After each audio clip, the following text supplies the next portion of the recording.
దాదాపు 4 సంవత్సరాల నుంచి నేను ఈ చైర్మన్గిరిలో ఉన్నాను.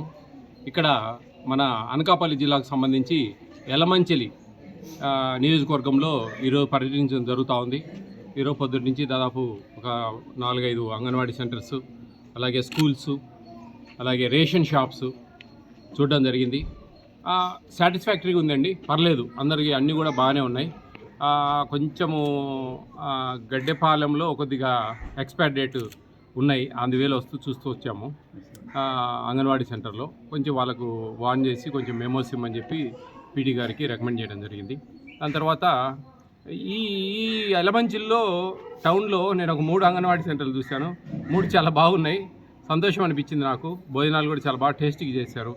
తర్వాత హై స్కూల్ చూసాము, ఒకటి జెడ్పీ హై స్కూలు, చాలా బాగుంది. హై స్కూల్లో కూడా హెడ్ మాస్టర్ గారు అయితేనేంటి, వాళ్ళందరూ కూడా బాగా యాక్టివ్గా ఉన్నారు. ఈ జిల్లాకు సంబంధించిన డిఓ గారు కొంచెం ప్రొయాక్టివ్గా అన్నీ చూస్తున్నట్టు నాకు బాగా అబ్జర్వేషన్లు అర్థమైంది. మా ఐసిడిఎస్ పీడీ గారు కూడా చాలా యాక్టివ్.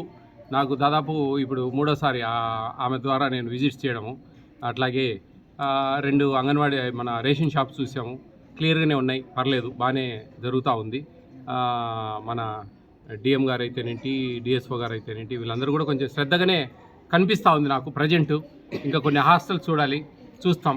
మొత్తానికి ఏదేమైనప్పటికీ ఇది పేద బడుగు బలహీన వర్గాలకు ఇచ్చే ఫ్రీ భోజనాలండి, ఉచిత భోజనాలు, ఫ్రీగా మనం ఇచ్చే భోజనాలు. ఆ ఫ్రీ భోజనాలను వాళ్లకు సంపూర్ణంగా మెనూ ప్రకారం డివైడ్ కాకుండా ఏమి ప్రభుత్వం కేటాయించిందో అవి వాళ్ళకి చేర్చమనేదే ఏపీ స్టేట్ ఫుడ్ కమిషన్ పర్యవేక్షణ.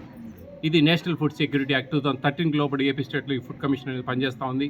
ఈ ఫుడ్ కమిషన్ విధి విధానాలు దాదాపు ఒక సివిల్ కోర్టు కలిగిన విధి విధానాలు కలిగి ఉంటాం. ఫైన్లు వేస్తాం, సస్పెండ్ చేయమని చెప్పి రికమెండ్ చేస్తాం. తర్వాత మేము మెమోలు ఇవ్వడం కానీ, షోకాజ్ నోటీసులు ఇవ్వడం కానీ, కేసులు పెట్టడం కానీ సుమోటోగా తీసుకొని, ఇలాంటి పెద్ద ఎత్తున ఉంటే కానీ అవన్నిటి కూడా జాగ్రత్తగా ఎక్కడెక్కడ ఖండించుకుంటూ, ఎక్కడెక్కడ వార్న్ చేసుకుంటూ, ఎక్కడెక్కడ రెక్టిఫై చేసుకుంటూ ముందుకు సాగుతూ ఉన్నాం. చాలా మార్పులు వచ్చాయి.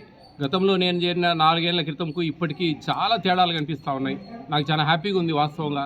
మొదట్లో వచ్చినప్పుడు చాలా గందరగోళంగా ఉండేది. ఈ ఫోర్టిఫైడ్ కెనల్స్ కలుపుతాం ఈ బియ్యంలో, అవన్నీ గంజం ఓర్చడము, అట్టేసులు పోసుకోవాలి, ఇవన్నీ తెలియకపోవడం. ఇప్పుడు అందరూ కూడా ఒక ఐడియాకి వచ్చేసారు.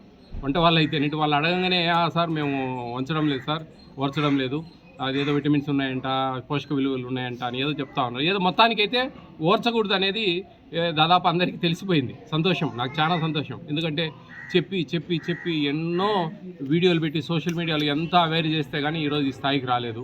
ఎందుకంటే ప్రభుత్వం కూడా అడ్వర్టైజ్ చేయాలి బాగా, కానీ ఈ అధికారులకు చెప్తారు. అధికారులు కొంతమందికి చెప్పక ఎంఈఓలు పట్టించుకోక, హెడ్ మాస్టర్లు దాన్ని అబ్జర్వ్ చేయక, అట్లా అంగన్వాడీ సెంటర్స్లో సూపర్వైజర్ల పర్యవేక్షణ సరిగా లేకపోవడము, ఎక్స్పైర్ డేట్స్ ఉండడము, ఇవన్నీ జరుగుతూ ఉన్నాయండి. ఎండ్ ఆఫ్ మినిట్ పిల్లలు కడుపు కొట్టకుండా అధికారులు వాళ్ళు కక్కుర్తి పడకుండా ఆ పిల్లలకు అన్ని అందించి దాంట్లో సంపాదించుకోవాలనే ఆలోచన లేకుండా జాగ్రత్తగా పనిచేయాలని చెప్పేసి ఈ యలమంచిలి నియోజకవర్గం అందరికి కూడా, అధికారులందరికీ కూడా తెలియజేస్తా ఉన్నాను. Thank you.